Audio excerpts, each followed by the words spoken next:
All right, it's time for our webinar to begin.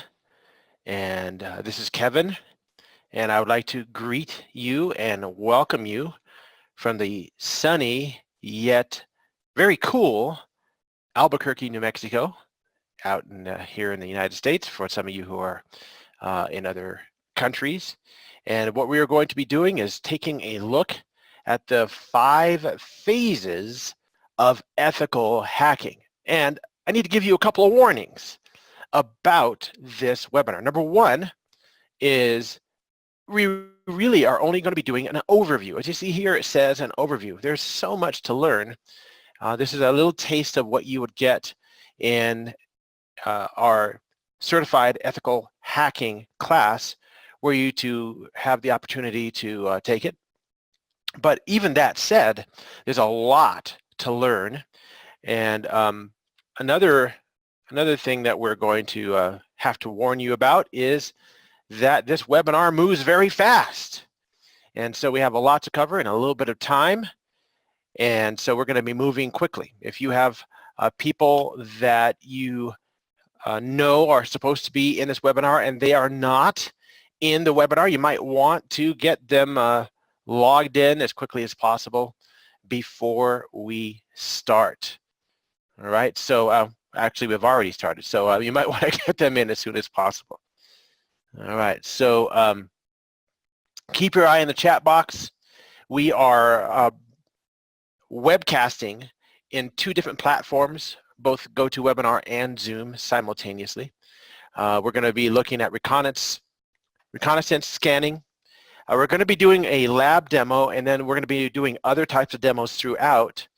And for the other types of demos, most of the stuff you'll be able to follow along with. So if you have a computer that you have use of, and you have especially administrative access to the computer, and you're not on a company network where you don't have permission, we're not going to be doing any hacking that would get you or most people in trouble. But some of the things, just taking a look at what is out there, you can do right there from your own computer, okay?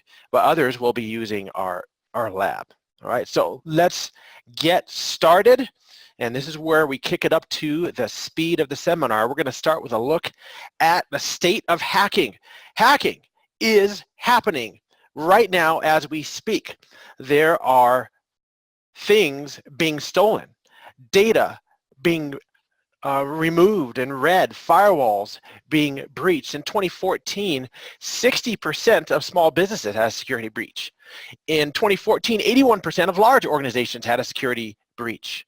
58% of large organizations suffered staff-related security breaches. So somebody that was on staff was responsible for it. There was a story of a woman who was at a job, and you might be able to relate to this. Her job was very, very difficult, and they made it harder on her in her work. There was just too much work for this woman to handle. So eventually she got so frustrated that she said, hey, you need to hire somebody else to help me out. And guess what? They did not. In fact, a few weeks later, she was looking in the newspaper, and she found that they had advertised her job in the newspaper. She said to herself, what? I can't believe it. Instead of hiring someone to help me, they're going to fire me, and they're going to hire someone else instead. Well, I will get them first. And so what did she do? She decided that she was going to delete all the data of the organization. She did this. This took place in about 2014, a little bit earlier, maybe 13. She deleted all the data in the organization, and after being arrested and after getting the data restored, as it turned out, the ad in the newspaper or wherever the site was to hire somebody to help her. Either way, she cost that organization a lot of money, and that was a staff person who did that. But let's move forward into 2016, and we see that there were 1.4 billion data breaches. There are 3.7 million records stolen every day. 157,364 records every hour, 44 records stolen every second. So you know, as we've been talking right now, there's been about 10,000, maybe 10 to 12,000 potential records stolen at this time. And 2017 continues the trend of security breaches. And so we have to ask a question: what is hacking? Hacking refers to the exploiting system vulnerabilities and compromising security controls to gain unauthorized or inappropriate access to the system resources. So that's a definition of hacking. Another one, it involves modifying system or application features to achieve a goal outside of the creator's original purpose. And this is one that has morphed these days into things like life hacks and car hacks and hacks for people who wear glasses and things like that, right? So we take something that was for one purpose and we modify it for another purpose. Hacking can be used to steal. It can be used to pilfer, redistribute intellectual property, leading to business loss. And as we'll see, this is more of the definition of cracking. In fact, let's have a look at that. I have three definitions that I want you to see for hacking. Hacking is the gaining of access, wanted or unwanted, to a computer and viewing, copying, creating data, leaving a trace without the intention of destroying the data or maliciously harming the computer. That's one of the definitions. This represents the good guys most of the time. They're the ones who search for these exploits to prevent, look at this term right here, crackers. A cracker is somebody who cracks into a system, and the person who cracks into the system was not authorized. Right? So cracking is the opposite of hacking. Hacking and hackers are commonly mistaken to be the bad guys most of the time. Crackers are the ones who mess everything up as far as creating viruses, cracks, spyware, and destroying data. And I kind of like this definition. You know where I got this definition of hacking? Yep, that's right, Urban Dictionary. Yes, from there you can get lots of technical explanations of things. Actually, I don't recommend it for most people. It's not that technical. It's actually pretty scandalous. Who is a hacker? Well, number one, intelligent individuals with excellent computer skills, with the ability to explore into computers, hardware, and software. So for instance, if you are good with Linux, you're good with Adafruit, you're good with Raspberry Pis, you're part of the maker community, you know Linux, you know Microsoft stuff, you can use PowerShell and Bash, you might be a hacker. So it's a hobby, and sometimes though, this can take us into dangerous territory, and we see that there are different types of hackers, and we'll look at that in just a moment. But first we have to answer the question, what is ethical hacking? Ethical hacking involves the use of those tools and the use of the capability to go into a system and find information on it and exploit vulnerabilities. But this is with the permission of the owner of the system. That's a big difference between cracking into something and hacking with permission. That's ethical. So ethical hacking is necessary because to beat a hacker, you have to think like one. Now, I want to ask you a question. How many of you, and I can't see any hands raised, but just raise it in your mind, how many of you have taken martial arts, karate, kung fu, or MMA style martial arts or something like that, or even boxing? Or scratching. No, that's not a martial art. But whatever it is, how you learn to fight, why did you learn to fight? Well, is it because you want to go out and just attack everybody? No, it's because you want to be able to defend yourself. And to be able to defend yourself, in order to defend yourself, you have to be able to mount an offense, also to understand offensive methods. So anything from a martial art to learning to shoot, to any of those kind of defensive types of activities that can also be offensive, we need people to learn to hack so that we can defend our systems. So you have to be able to think like one. We want to prevent hackers from gaining access. We want to uncover vulnerabilities. Say, hey, you know what? In our location, we are vulnerable, and then to analyze the organization's posture. And so ethical hackers try to answer questions, and I'm only going to go over a couple of these. You'll be able to see it if you look at the slide here. What can an intruder see on the system? That's one of the things we're going to talk about, reconnaissance scanning. What can an intruder do with that information? Gaining access. Let's look at all of these. Why not? Does anyone at the target notice the intruder? That's, again, covering those tracks and reconnaissance. If all the components of the information system are adequately protected, updated, and patched, how much time, effort, money is required to obtain adequate protection. This is very important because everything you do on that system, unless you are 100% volunteering, 100% volunteering in your position as an IT professional, which I do not do. I will volunteer to work on a company's system for a small phenomenal fee. All right, a small phenomenal fee. What are the information security measures in compliance to industry and legal standards? So you want to check those against standards. Now let's go back to the types of hackers and the classes of hackers. Number one, black hat hackers. All right, so the black hat hacker is the one who is messing everything up for everybody in the world. They're the ones that have extraordinary computing skills, and they are malicious. White hat hackers, extraordinary computer skills, but they do it as a security analyst. Gray hats, these are people who in the day they work as a security analyst, but at night they descend to the basement of their house where they have their entire hacker rig, and they are scanning and using the dark web and using techniques to break into things and using capture the flag illicitly and all that type of stuff. They're doing that at night, but in the daytime, oh, they're back to being nice. All right, so suicide hackers, they don't care what happens. They want to make their cause known. Like, for instance, the anti-Microsoft crowd. Yes, down with Microsoft. They're all marching around, but some of them, there's not really a big anti-Microsoft crowd. I'm just using that as an example.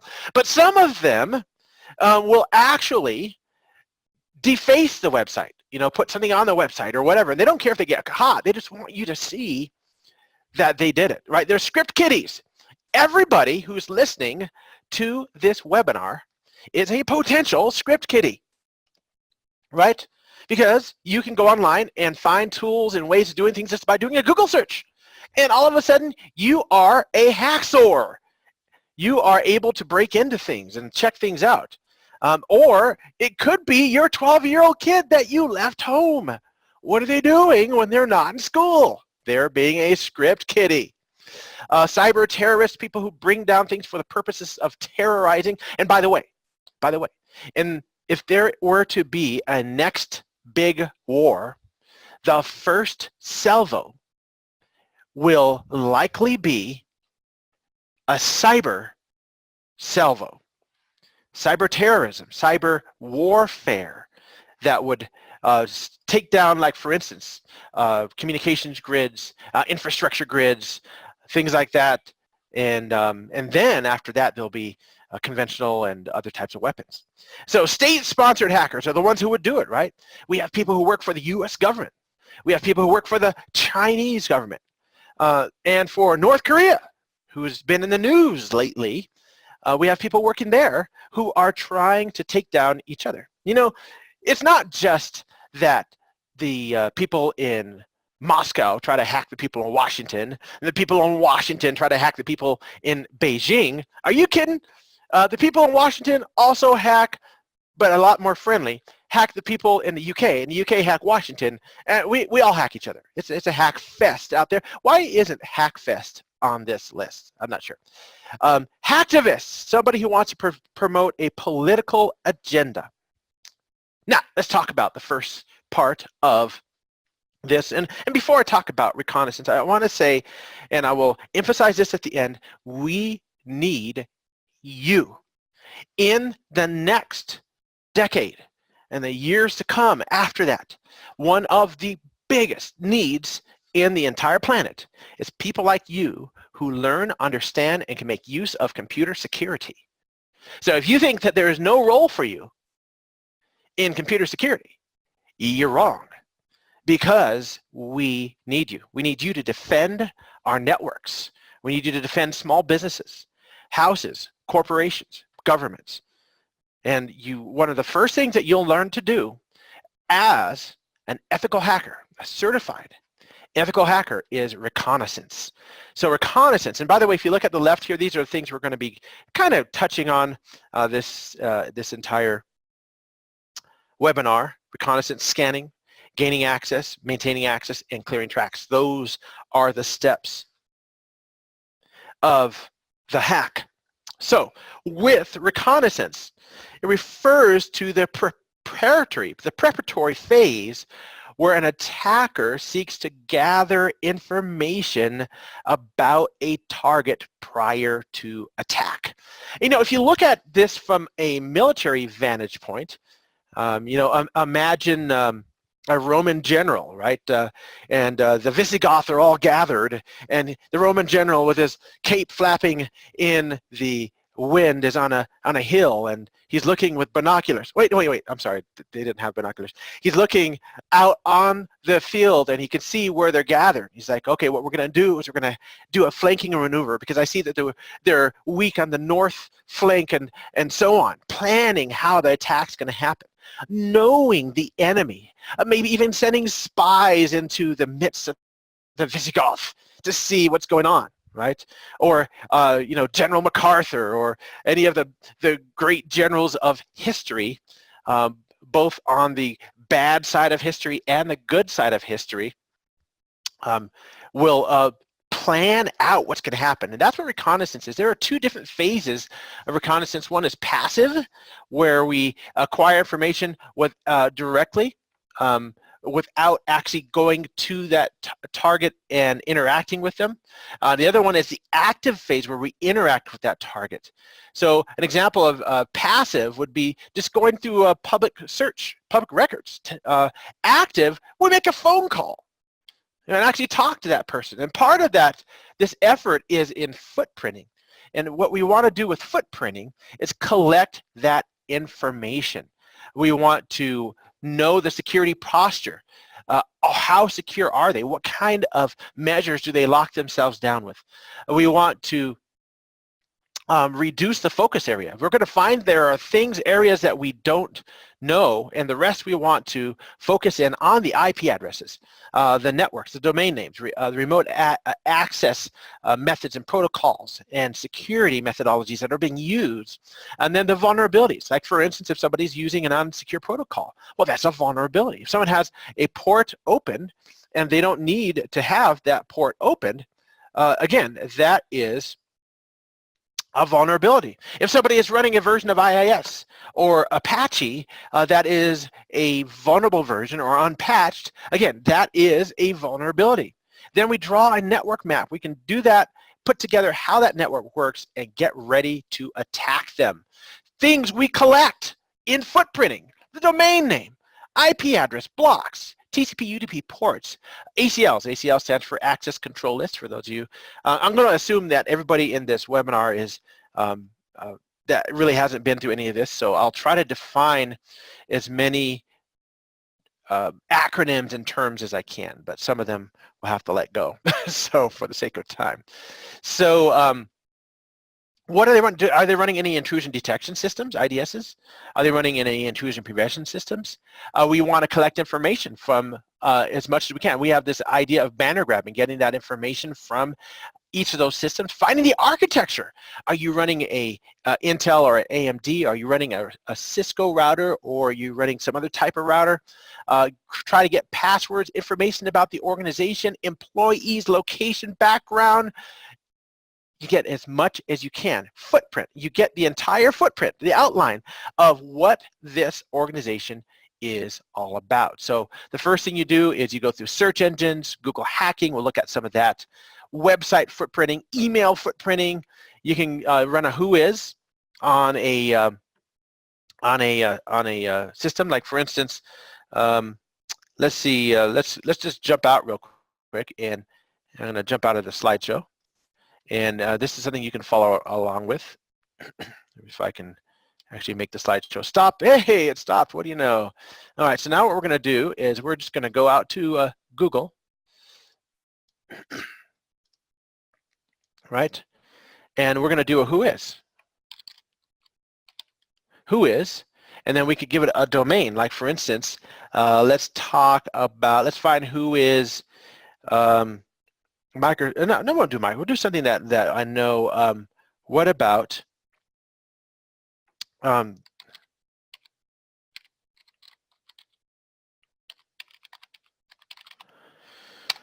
who is the 24hourccna.com?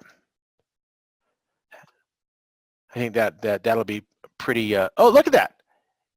It's me, Kevin King. So we can do a who is on something, and we can get domain information off of that lookup very easily, right? So that's something that we can do, and we can also do. We're going to look at some Google hacks that we can do with that. And there is a who is database too. By the way, we can just go like this. Check it out. I'm going to get rid of this and just go to who is.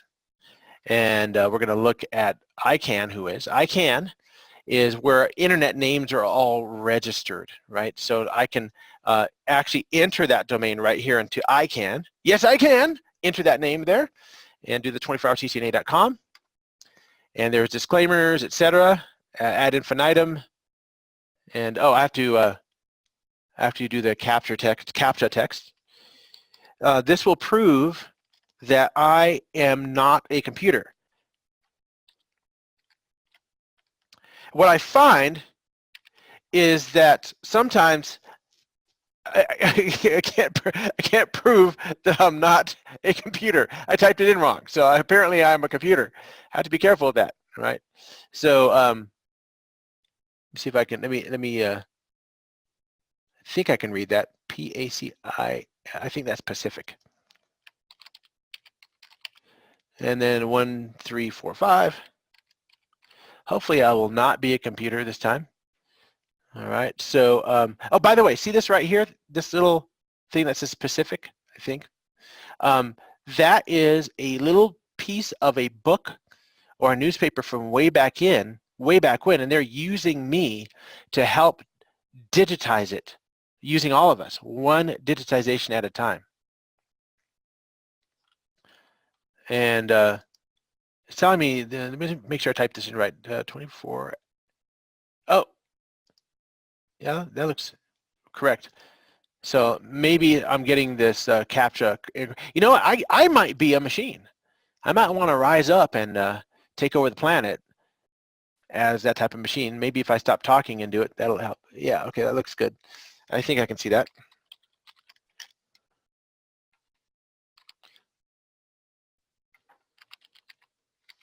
OMANDANTE.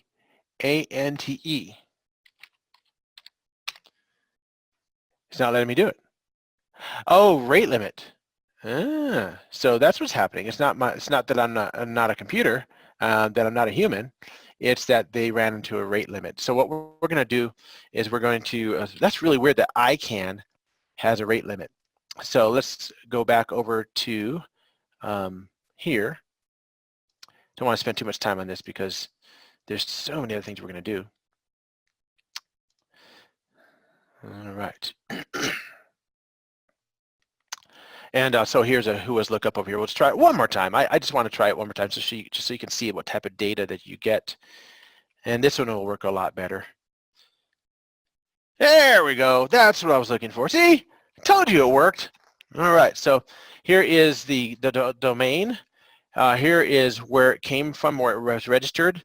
This is the registration date and the expiration, right? And there it is. Look, name, address, email address, administrative contact. It's all me, right? That's my domain. It's all there. By the way, when you register a domain, you can turn all that data off so that you won't see it, so that somebody can't go and start spamming you. And do I get spam because of websites? you bet I do, because I don't always turn that stuff off, because these websites are mainly made for my students, not for things like commercial purposes. And so I don't get a lot of spam, but I do get some. Google takes care of it usually for me.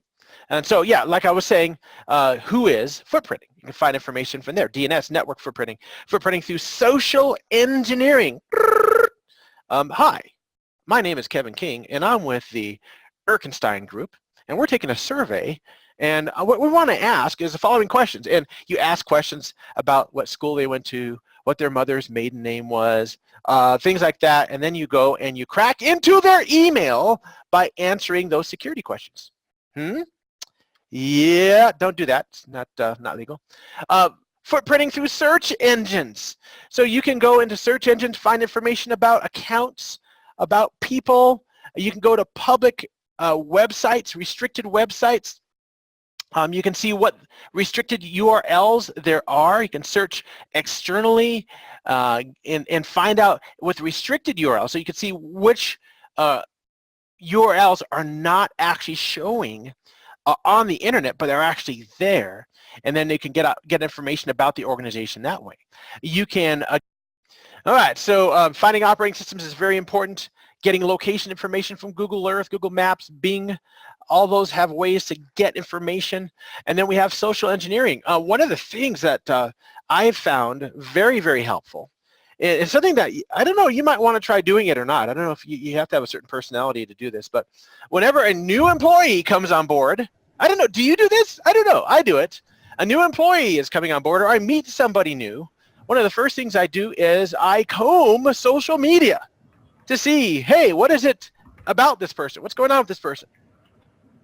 You can go to, I hear somebody's microphone, I think. You can go, is there a question?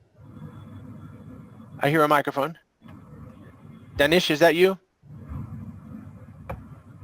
I hear someone's microphone, and I think only presenters have microphones. So you might want to mute your microphone. No, Kevin, all right. We're good to go. Okay, good. Wanted to double check if that was you. All right. So we have social networking sites like Bibu, and we have sites like everything from Facebook to job sites, etc., that you can gather information about people. People Smart, Veroni, Private Eye, 411. Have a look at this slide. Note some of the places where you can find information and just check it out. It's very, very interesting. Also financial services about an organization. Is the organization having financial issues? Are they doing well? What's going on with that service? You can find out from financial services. And even on job sites from LinkedIn and Monster and Career Builder and Dice. Dice, one of my favorites. Let me go grab my laser pointer again while we're here. And find out information about the organization. That will give you information perhaps that you can use to further footprint the organization. And then you can set up even monitors for those organizations. You can go to blogs. You know how much information is leaked out through blogs. It's crazy, a crazy amount of information. And so we use these methods to gather information. And one thing I want to show you, and this is another thing that we can all do together here, is using Google hacks, Google operators. And I don't have a lot of time, so I'm just going to show you just one. You see this cache colon, link colon, related colon, info colon, site colon, all in title, etc., all in URL or in URL. These are operators that you can use to guide your Google search. Let's try it out, all right? So this is one of my favorite ways, for instance, to search a site like Microsoft. All right, so let's do this. What we'll do is we'll say Linux features, and what I'm going to do is I'm going to do site colon Microsoft. And what it'll do is everything that it finds will be in Microsoft.com. Oh, you know what? I didn't do Microsoft.com. Let me do that. I left out the .com for some reason. There we go. And now we'll hit enter. All right, so if you notice, everything that we see here, and I'm going to zoom in on this so it's easier for you to see, is in Microsoft.com. Everything is in here. It's in Microsoft.com. And you see I have 121,000 hits. Here's another thing that we can do. We can say, I want this exact phrase by putting a quote mark here and putting quote marks for the phrase. It'll look specifically for that phrase only and exclude everything else. Therefore, we will not have 121,000 results. We'll have a lot less. Check it out. 24 results. So you see what a couple of quote marks can do? Isn't that cool, right? Azure and Linux, reinstall. So it gives you stuff, and look at each one of these hits. It says Microsoft features. Isn't that crazy? You can get specific things from specific sites. So you do not have to go to Microsoft. In fact, if I go to Microsoft.com,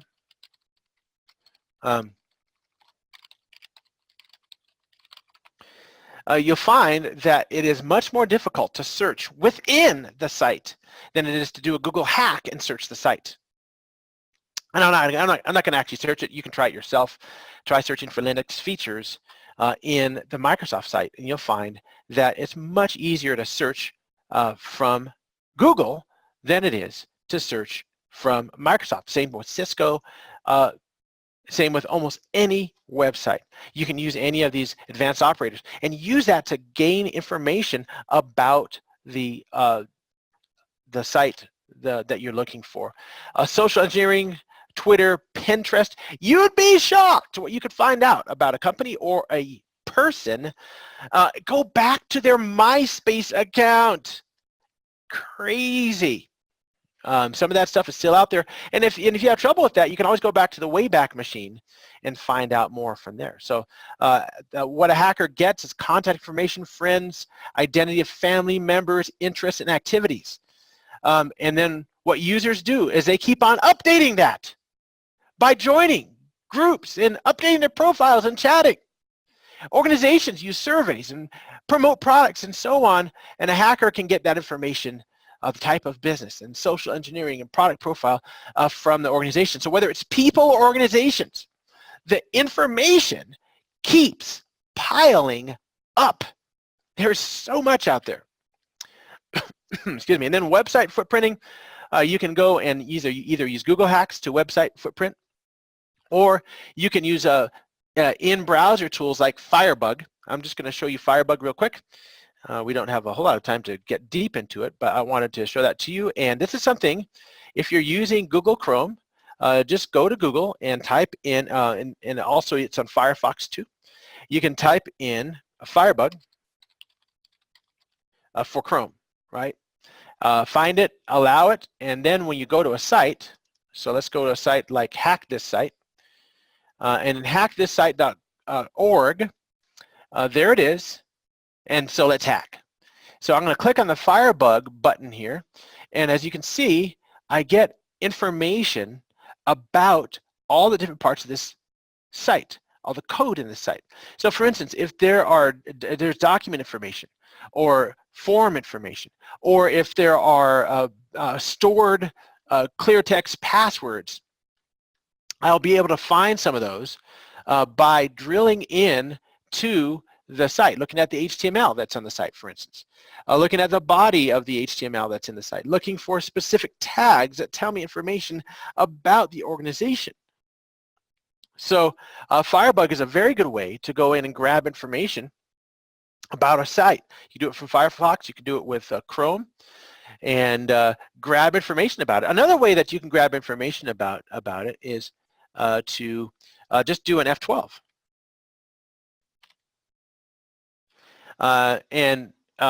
Well, if you don't have Firebug installed, the F12 will give you the inspection that you would normally get on a normal browser without Firebug. When you install Firebug, it replaces that, right? So you can get information about the site itself, and we have many labs that go into this. Website footprinting, getting information on cookies, getting that source HTML, and then you can mirror the entire website, download the site. Let me just tell you something that a lot of people don't actually know or understand, and that is if you are looking at a web page, you're looking at that web page actually on your own system. you have downloaded that web page. So you can do that with the entire site and have that site locally so you can sift through it at your leisure with something like HTTP Track or Surf Online, things like that. Black Widow, PageNest, GNU widget, wget, and Whoosy and Teleport Pro and all that kind of things. Just look at each one of these. There are a lot of these that you can do website mirroring with. And then one of my favorite tools is the Wayback Machine, which you can go back to a site. Let's say the site had started in 2003. You can go back to 2003 and see what was on that site for the most part. Make a note of that, the Wayback Machine, and try it out. Try it with some of the sites you know really well. And you can, it's kind of freaky how they looked way back when. All right, so Website Watcher, Wayback Machine, and now we go into scanning.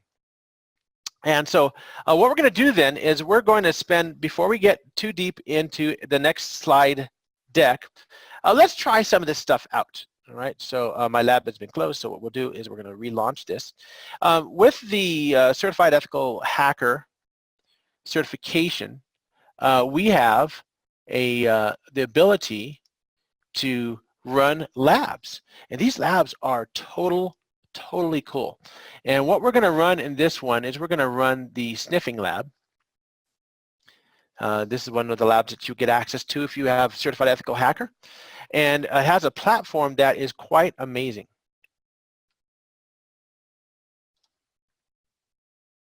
All right.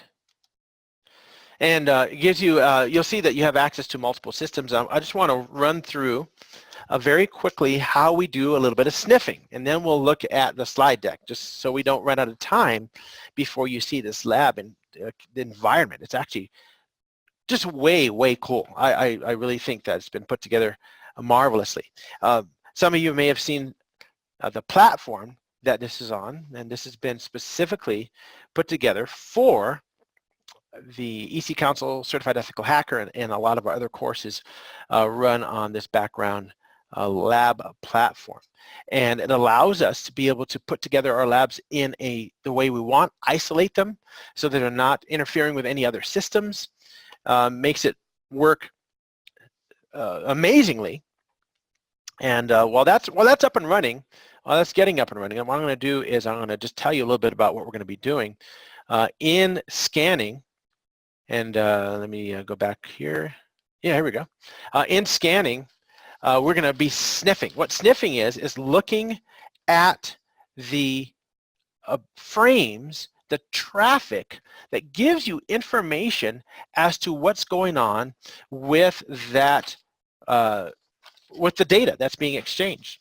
One of the most important concepts, and I am going to spend just another minute showing you one of the most important concepts that we need to learn, and I think I have this on my site on one of the must-knows here, 24hourhacker.com. One of the things you must know and understand to do good hacking is what a frame, an Ethernet frame. One thing you might want to look up is the term Matryoshka doll, or Matryoshka. It's a Russian word, and it's one thing inside another inside of another. And what we're going to look at in just a few moments, once this lab launches, and I think it's launched now, which is good, what we're going to look at is we're going to look at an Ethernet frame. Inside an Ethernet frame is a packet. Inside that packet is a segment. That segment has an assignment to a TCP or UDP port, and that port tells us what type of communication is going to be happening. Inside this segment, they left that out, is a payload. The payload is a little snippet of data that has been communicated. All right, so that's what we're going to be seeing in just a moment. Let's go to the lab here. We have we're running out of time here, so I want to make sure at least show you some of this. So first thing I want to do is log in, and I was going to show you how this lab environment works, but we're again running out of time here for that. So you can see what I'm doing here. In this lab environment, as I get this set up, you'll see that there are instructions on the bottom. Normally, after you do each instruction, you'll hit the done button. And in this case, I'm going to start with Kali Linux. See all these different machines that we have to hack? Android, Ubuntu, Kali, Win 7, 8.1, 2008, 2012. In this case, let's go ahead and log on with my secret username. Please don't tell anybody this. That's my secret username, and don't tell anyone my secret password of TOR. Oops. Sorry about that. I said it out loud. All right, so now let's go to Windows 8.1 here, and we're going to upgrade this eventually to Win 10, but 8.1 works great. And we'll go over here. And one of the really nice things that we have available in the Certified Ethical Hacker certification is the tools, all the tools of hacking, malware threats, sniffing, SQL injection, cloud computing, cryptography, all of that's there. And we go to sniffing tools here, and we go to Wireshark, and let's go ahead and install Wireshark. And I don't know if you've used Wireshark before, but it's probably the preeminent sniffing tool that you can find anywhere. And by the way, it's free. So if you are allowed to run a sniffing tool on your computer system, you could download and install Wireshark. Now be careful, because some organizations do not allow you to do that. All right, so now let's go back to Kali, not Fornia, but Linux, and we'll go to applications, and in applications here, let's go to Kali Linux, and in Kali Linux, we're going to go down to information gathering, which is right here, and then from here, let's go to for a live host identification, and then in live host identification, there's a really cool little tool called hping3. And now we go back to Windows 8.1 and we get our environment set up for a little bit of hacking. We're going to do next here, and we're going to run Wireshark. We have to choose the outgoing or the interface that we're going to be using Wireshark on. In this case, it's just the Ethernet interface. And then we hit start. And then we go back to Kali Linux, and we do hping. By the way, if you look at hping right up here, you'll see there are all kinds of things that you can do, information that you can gather using specific methods of issuing the command. All right. In our case, we just want to give it 3 different packets. And there we go. All right. It was kind of frozen up on me. hping 3 -C here. We'll do 3. We're going to give it 3 packets. And then we're going to go to the IP address. Oops, I need to go to the IP address here. I actually went to my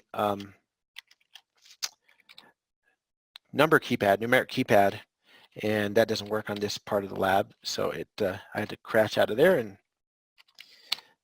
all right, so now if I go back to Wireshark, oops, it's going to be in Windows 8.1.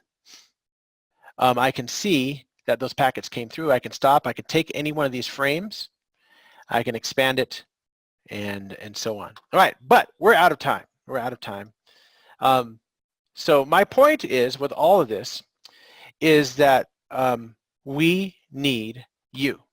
We need more hackers, ethical hackers.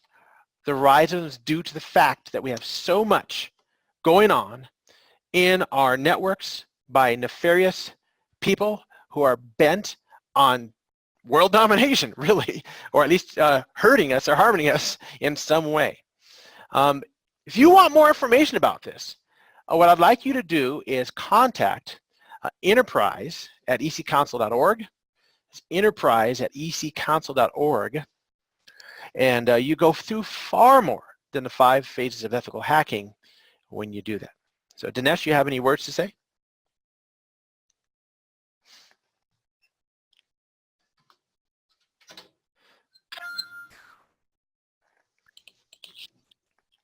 Are you Thanks, there, Kevin. Dinesh? Yes, thanks, Kevin, for this insightful webinar. I'm sure a lot of people who've joined us, courtesy of a lot of our partners, have really benefited from this. As Kevin has suggested, this is just a sneak preview of what ethical hacking can entail, and there's a substantial amount of knowledge that our certified ethical hacker covers. So Uh, All right, so I've unmuted. Question. Hello, Kevin King. If it will not make you break your ethical rule, you may share with us the presentation slides. Yeah, one of the issues is these slides are the property, most of them are the property of EC-Council, so I'll have to discuss with them whether they're going to be, if I can release them. If so, I will do so, and then I'll have the person whom you signed up through contact you about that. Next question. Hey, Kevin. I hear video. Okay, video didn't work out very well. Uh-oh, that wasn't good. Then can we obtain copies of the slides? Yes. Again, I will find out whether we can do so, and if so, I will have the person who you signed up for this with contact you about those. Okay, trying to do a CEH course. Someone else is. How is the CEH course? Can you please? Okay. The CEH course, I would recommend that you have some previous experience leading up to it. So in other words, I wouldn't go into the CEH course without having at least some good knowledge of computers, computer protocols, etc., and certified. The EC-Council has a couple of courses that lead up to the CEH, which is very nice. So you'll need to make sure you have some of that. And then someone's telling me that someone hacked me, and if that's the case, I would not be surprised. All right. And let me see, any other questions? Where can you can hear me? Good, someone hacked you. Screen's not shown. So most of these questions are about slides, and so again, I will make sure and make those available. Let me look and see if I find any questions in the other platform. Okay, yeah, everyone's interested in the slides, and I think I'll be able to make the slides available, and if so, today, please contact the person through whom you signed up, and often I will post them to my website. Other times, I will just post them to a place where they can be collected, all right? Because there are a lot more that I left out, but I need to find out what the availability, if I can actually release these, okay? And if I can, I will. If not, then I will also let the organizers know, all right? So let me see if there are any other questions. All right, no questions there. And I'm scrolling through the questions in one of the platforms. All right, and all right, good. I think that's all. If there are no other questions, then I guess that's about it. Also, if you have any need for information, please contact enterprise@ecouncil.org. Also, if you need the slides, actually, I would send your request for the slides there too. Kevin, there seems to be some questions in Zoom chat. Can you take them up? Yeah, I saw that there was a question. I'm looking at Q&A in Zoom, and let me see if maybe I'm not seeing all of them.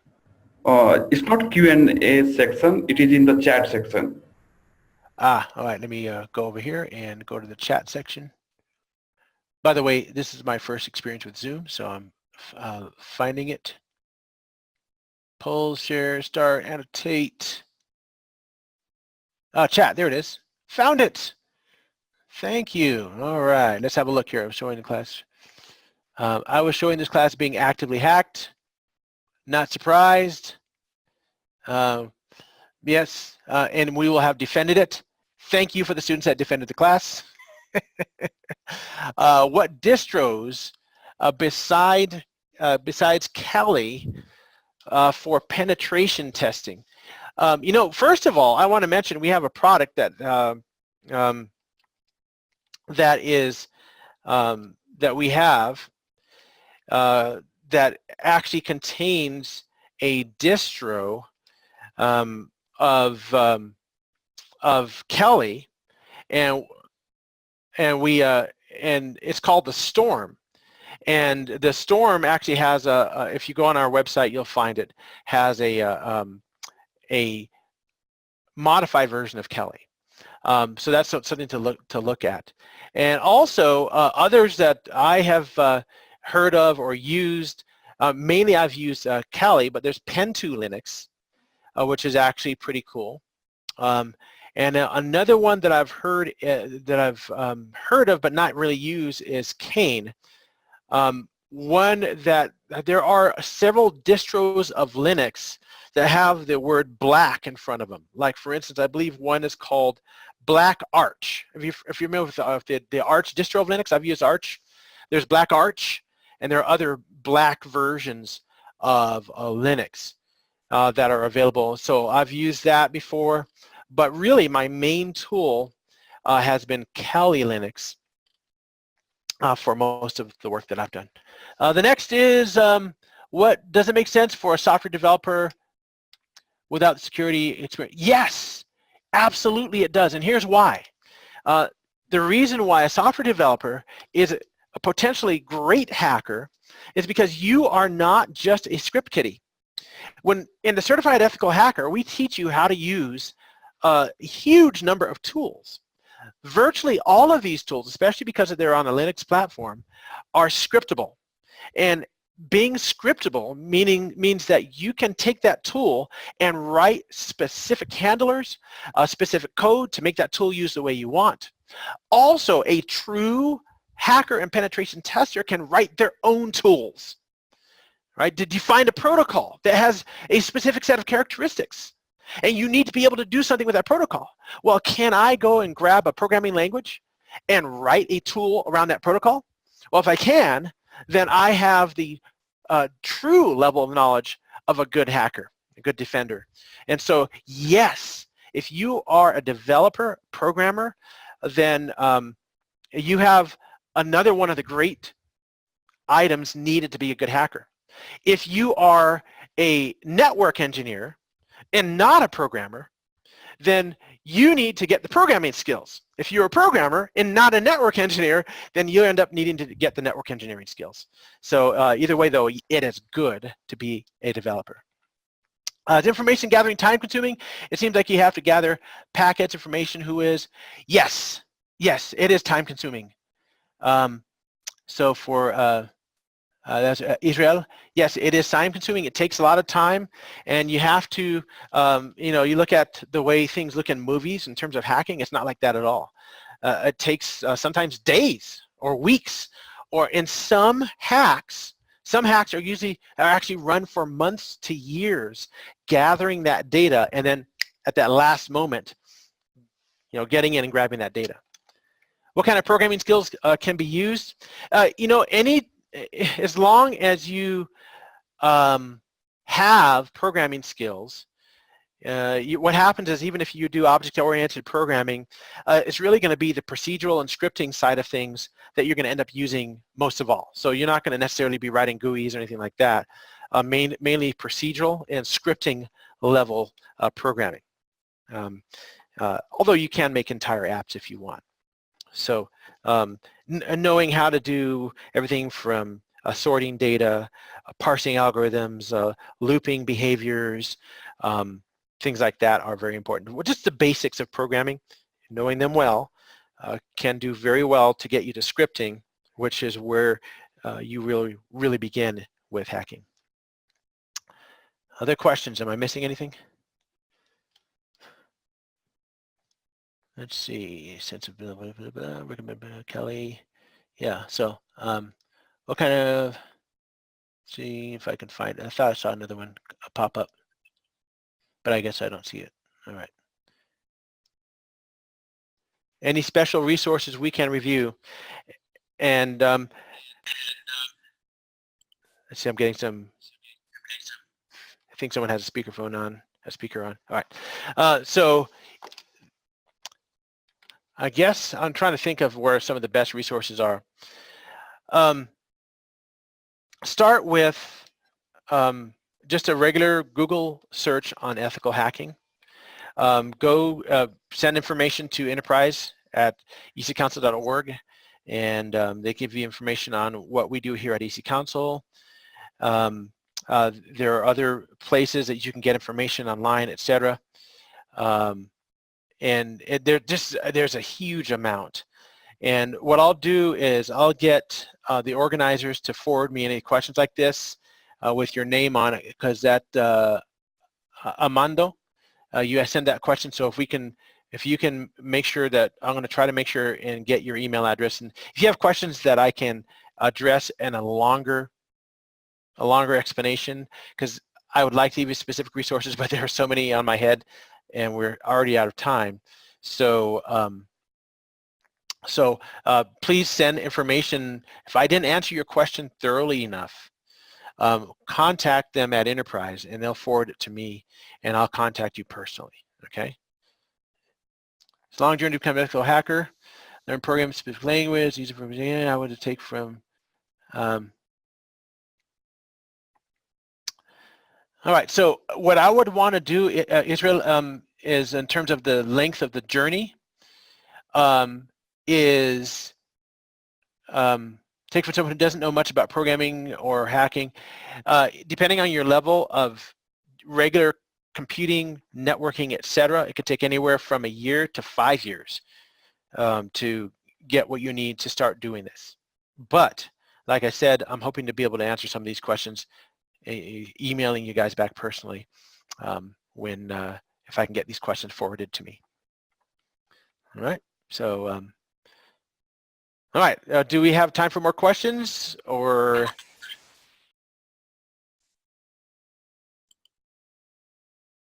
Kevin, there are a tremendous amount of questions on both platforms. Your webinar has really incited a lot of questions. What I'll try to do is, since we're out of time, I request all the participants to send their questions either to their partners who reached out to them with the link, or to enterprise@ec-council.org, like Kevin suggested. We'll make sure you guys have a personalized response from the relative partners coming to your email, and we are here to support you and help you throughout your journey to become ethical hackers and cybersecurity experts, because they're just, like Kevin has highlighted, a tremendous amount of demand of such skills out there in the market. So with that, Kevin, thank you so much for taking out the time. Phenomenal webinar. I think this was very insightful to a lot of participants. They would have learned a lot of different skills, seen hacking done live, looked at probably the tip of the spear or the tip of the iceberg of what a certified ethical hacker can teach them and bring to the table.